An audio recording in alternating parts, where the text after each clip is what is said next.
안녕하세요. 분별의 자리입니다. 살다 보면 그런 날이 있습니다.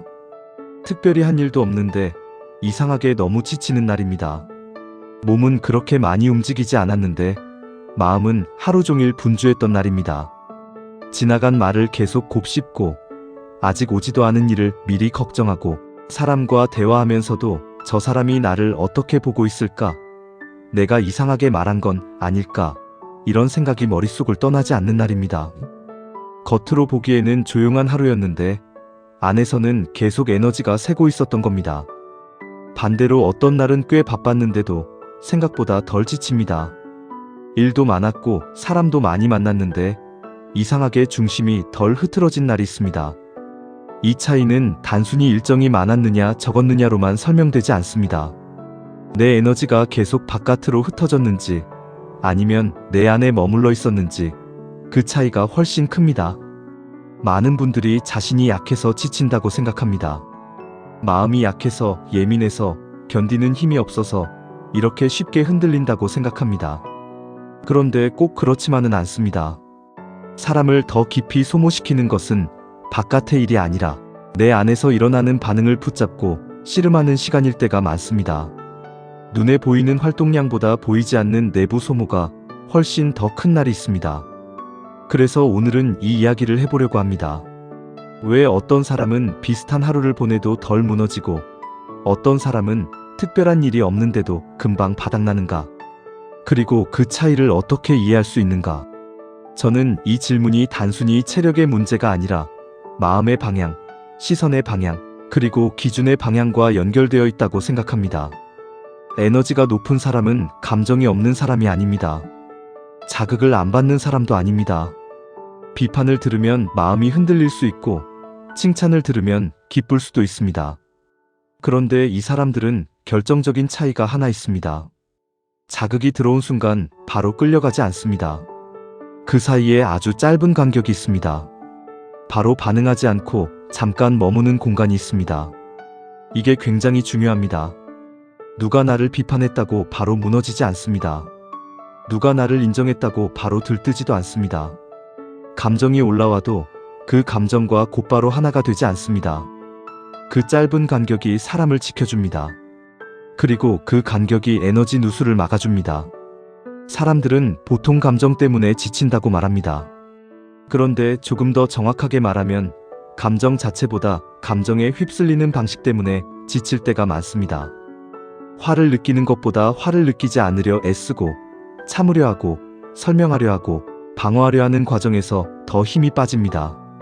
불안을 느끼는 것보다 내가 왜 이렇게 불안하지? 이러면 안 되는데 빨리 괜찮아져야 하는데 하면서 자기 자신과 싸우는 과정에서 더 지칩니다. 여기서 한번 생각해 보셔야 합니다. 나는 지금 무슨 감정을 느끼고 있느냐보다 나는 지금 이 감정과 어떻게 관계 맺고 있느냐? 이 질문이 훨씬 중요할 수 있습니다. 감정이 올라오면 우리는 너무 쉽게 그 감정이 되어버립니다. 나는 화가 났다. 나는 불안하다. 나는 지금 너무 흔들린다. 이렇게 말하는 순간 감정은 그냥 지나가는 반응이 아니라 내 존재 전체처럼 느껴집니다.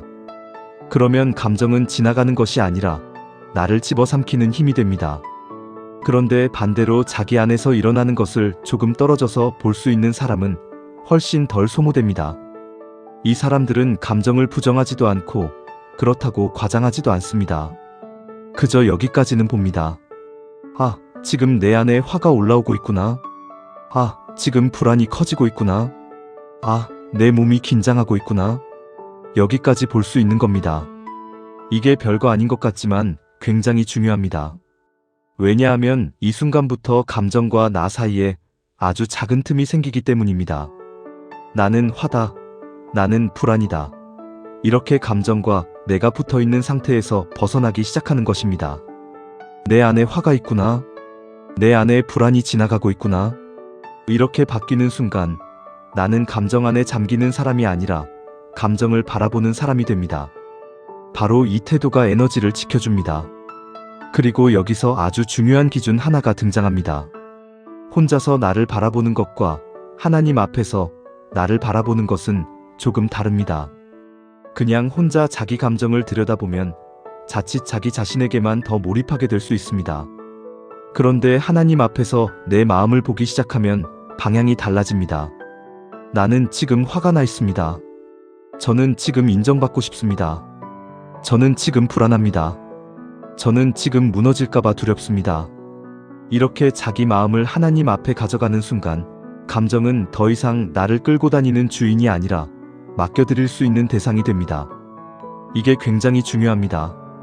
많은 사람들은 괜찮은 척하는데 에너지를 너무 많이 씁니다. 하나님 앞에서도 괜찮은 척하고 사람들 앞에서도 괜찮은 척하고 자기 자신에게조차 괜찮은 척합니다. 그런데 그렇게 자기 마음을 덮어버리면 단단해지는 것이 아니라 오히려 내면의 소모가 더 심해질 때가 많습니다. 마음을 지킨다는 것은 감정을 없애는 것이 아닙니다. 내 안에서 무슨 일이 일어나고 있는지를 정직하게 보는 것입니다. 잠언 4장 23절은 이렇게 말합니다. 모든 지킬 만한 것 중에 더욱 내 마음을 지키라.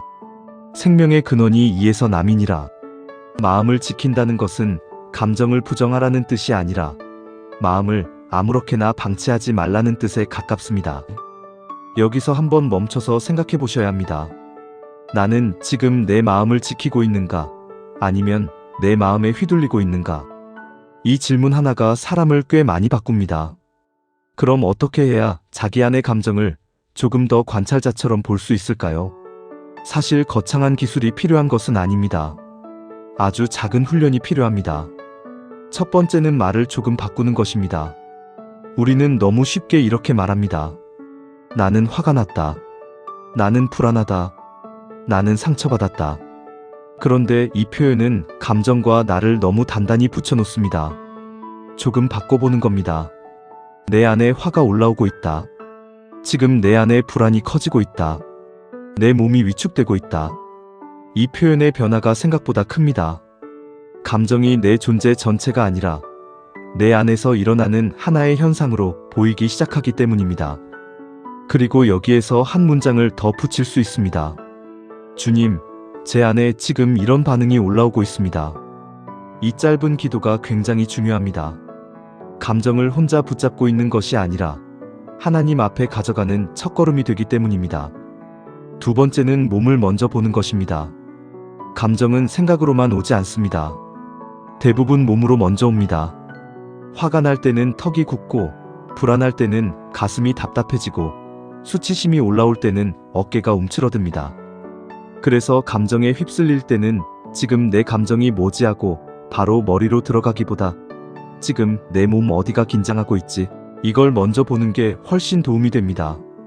목이 막히는지, 숨이 얕아지는지, 가슴이 조여오는지, 배가 딱딱해지는지. 몸을 보는 순간 감정의 속도가 조금 느려집니다. 그리고 그 느려짐이 바로 관찰의 시작입니다. 세 번째는 감정, 생각, 행동, 충동을 나누어 보는 것입니다. 사람은 이 셋을 보통 한 덩어리로 느낍니다. 예를 들어 누가 나를 무시한 것 같으면 서운함이라는 감정이 올라오고 나를 무시하네라는 해석이 붙고 당장 차갑게 굴고 싶다거나 설명하고 싶다는 충동이 따라옵니다. 그런데 이것을 나누어 볼 수 있으면 감정에 덜 잡아먹힙니다. 지금 감정은 서운함이구나. 지금 떠오르는 생각은 나를 무시하네라는 해석이구나. 지금 행동 충동은 거리를 두고 싶은 마음이구나. 이렇게 나누기 시작하면 감정은 막연한 덩어리가 아니라 내가 볼 수 있고 다룰 수 있는 흐름이 됩니다. 여기서 중요한 것은 해석보다 관찰을 먼저 하는 것입니다. 사람은 감정이 올라오면 너무 빨리 결론을 냅니다. 내가 예민한가 보다. 저 사람이 날 싫어하나 보다. 또 내가 이상하게 말했나 보다. 그런데 그 순간 필요한 것은 결론이 아닙니다. 지금 내 안에 무슨 일이 일어나고 있는지를 먼저 보는 것입니다. 지금 목소리가 조금 올라가고 있구나. 표정이 굳고 있구나. 설명하고 싶어지는구나. 인정받고 싶은 마음이 커지고 있구나. 이렇게 자기 안의 장면을 중계하듯 볼 수 있는 사람은 감정에 덜 끌려갑니다. 시편을 읽어보면 이런 정직함이 자주 나옵니다. 두려움도 말하고 억울함도 말하고 낙심도 말합니다. 그런데 거기서 끝나지 않습니다. 그 감정을 하나님께 가지고 갑니다. 그냥 혼자 감정 속에 잠기는 것이 아니라 하나님께 토로하면서 시선의 방향이 바뀝니다. 그래서 감정을 느끼는 것과 감정에 먹히는 것은 다릅니다. 감정을 숨기는 것과 감정을 맡기는 것도 다릅니다. 시편 62편 8절은 이렇게 말합니다. 너희는 시시로 그를 의지하고 그의 앞에 마음을 토하라. 하나님은 우리의 피난처시로다. 마음을 토한다는 표현이 참 좋습니다. 억지로 정리해서 가져가는 것이 아니라 있는 그대로 내어놓는 것입니다. 그런데 많은 사람들의 에너지가 계속 새는 더 깊은 이유가 하나 있습니다. 타인의 시선에 너무 많이 묶여 있다는 것입니다. 저 사람이 나를 어떻게 볼까? 내가 충분히 괜찮아 보였을까? 내가 인정받았을까? 내가 무시당한 건 아닐까? 이 질문들에 하루 종일 붙잡혀 있으면 에너지가 계속 흩어집니다. 사람의 반응은 끊임없이 바뀌기 때문입니다. 오늘은 칭찬했다가 내일은 비판합니다. 오늘은 인정했다가 내일은 외면합니다. 여기에 삶의 중심을 두면 사람은 늘 불안정해질 수밖에 없습니다. 그런데 사람의 시선보다 더 깊은 기준이 생기기 시작하면 에너지 구조가 달라집니다. 사람에게 인정받아야만 괜찮은 존재가 아니라 이미 하나님 앞에서 나를 보는 기준이 달라지기 시작하는 것입니다. 사무엘상 16장 7절에는 이런 말씀이 나옵니다. 사람은 외모를 보거니와 여호와는 중심을 보신다.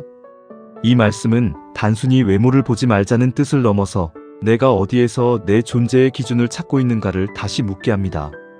사람들의 반응 속에서 내 가치를 확인하려고 하면 에너지가 계속 새지만 하나님 앞에서 내 중심이 보인다는 사실이 자리 잡기 시작하면 사람은 조금씩 달라집니다. 이건 교만해진다는 뜻이 아닙니다. 오히려 반대입니다. 굳이 모든 사람 앞에서 자신을 증명하지 않아도 되기 때문에 더 부드러워지고 더 여유로워지고 더 정직해질 수 있습니다. 비판을 들으면 살펴볼 수 있지만 그것 때문에 존재 전체가 붕괴되지는 않습니다. 칭찬을 들으면 감사할 수 있지만 그것 없이는 무너지는 사람도 아닙니다. 왜냐하면 내 가치를 최종적으로 결정하는 자리가 사람들의 반응이 아니라 하나님께 있기 때문입니다. 이쯤에서 이런 질문이 올라올 수 있습니다. 그런데 실제로 감정이 너무 클 때는 어떻게 해야 하느냐? 말처럼 잘 안 되지 않느냐? 맞습니다. 감정이 크면 말처럼 잘 안 됩니다. 그래서 더더욱 필요한 것이 작은 멈춤입니다. 길게 기도하지 못해도 괜찮습니다. 긴 문장이 아니어도 괜찮습니다. 주님, 지금 제 마음이 너무 급합니다. 주님, 지금 제 안에 두려움이 큽니다. 주님, 제가 지금 사람의 시선에 너무 묶여 있습니다. 이렇게 짧게라도 마음의 방향을 돌리는 것이 중요합니다. 빌립보서 4장 6절과 7절은 우리가 너무 잘 아는 말씀입니다. 아무것도 염려하지 말고 다만 모든 일에 기도와 간구로 너희 구할 것을 하나님께 아뢰라. 그리하면 모든 지각에 뛰어난 하나님의 평강이 너희 마음과 생각을 지키시리라. 이 말씀은 단순히 걱정하지 말라는 명령처럼만 들릴 때가 있습니다. 그런데 사실 더 중요한 부분은 그 다음입니다. 마음과 생각을 지키신다는 표현입니다. 평강은 감정이 아예 없는 상태가 아니라 마음과 생각이 지켜지는 상태와 연결되어 있습니다. 자극이 와도 완전히 무너지지 않고 감정이 올라와도 곧바로 먹히지 않는 상태입니다. 그래서 에너지가 높은 사람은 특별한 능력을 가진 사람이기보다 자기 안에서 일어나는 것을 바로 행동으로 옮기지 않는 사람에 가깝습니다. 감정을 느끼되 그 감정과 자신을 완전히 동일시하지 않고 자극이 들어왔을 때 즉시 반응하지 않으며 몸의 긴장과 마음의 반응과 행동 충동을 잠깐이라도 구분해서 볼 줄 아는 사람입니다. 그리고 그 모든 과정을 혼자서 버티는 것이 아니라 하나님 앞에 가져갈 줄 아는 사람입니다. 여기서 존재감이라는 말이 다시 살아납니다. 사람들은 존재감을 외적인 힘으로 생각할 때가 많습니다. 말 잘하는 능력, 분위기를 압도하는 힘, 남을 끌어당기는 카리스마 같은 것으로 생각합니다. 물론 그런 요소가 눈에 띄는 인상을 줄 수는 있습니다. 그런데 오래 남는 존재감은 조금 다른 데서 나옵니다. 자기 안이 늘 소란스러운 사람은 타인 앞에 오래 머무르기 어렵습니다. 자기 불안을 관리하느라 상대를 보지 못하고 자기 상처를 방어하느라 타인에게 열리지 못합니다. 하지만 하나님 안에서 자기 중심이 조금 안정된 사람은 그때부터 비로소 눈앞의 사람을 볼 수 있게 됩니다. 그래서 진짜 존재감은 자기를 과시하는 데서 나오기보다 눈앞의 사람에게 머무를 수 있는 힘에서 나옵니다. 내가 어떻게 보일지 계산하느라 분주한 사람보다 자기 중심이 하나님 안에 있기 때문에 굳이 자신을 증명하지 않아도 되는 사람. 그런 사람 앞에 서면 묘하게 편안해집니다. 이유를 설명하기는 어려운데 안정감이 느껴집니다. 그 사람은 나를 이기려고 하지 않고 나를 눌러서 자기 존재를 확인하려 하지 않기 때문입니다. 예수님을 보면 이 모습이 참 분명합니다. 사람들의 기대와 반응에 끌려다니지 않으셨지만 눈앞의 사람에게는 깊이 열려 계셨습니다. 중심은 하나님께 있었고 시선은 사람을 향해 있었습니다. 바로 이 균형이 사람을 단단하게 만듭니다. 중심이 하나님께 없으면 사람을 너무 의식하게 되고 사람을 향한 시선이 없으면 관계가 닫혀버립니다. 그런데 중심은 하나님께 두고 시선은 사람에게 열어둘 때 사람은 안정되면서도 따뜻해질 수 있습니다. 마태복음 11장 28절에서 주님은 이렇게 말씀하십니다. 수고하고 무거운 짐진 자들아 다 내게로 오라. 내가 너희를 쉬게 하리라. 이 말씀은 단지 육체적으로 피곤한 사람에게만 해당하는 것이 아닙니다. 사람의 시선을 감당하느라 지친 사람, 자기 감정을 붙잡고 씨름하느라 지친 사람, 괜찮은 척하느라 지친 사람에게도 그대로 해당됩니다. 우리는 생각보다 많은 짐을 마음으로 지고 살아갑니다.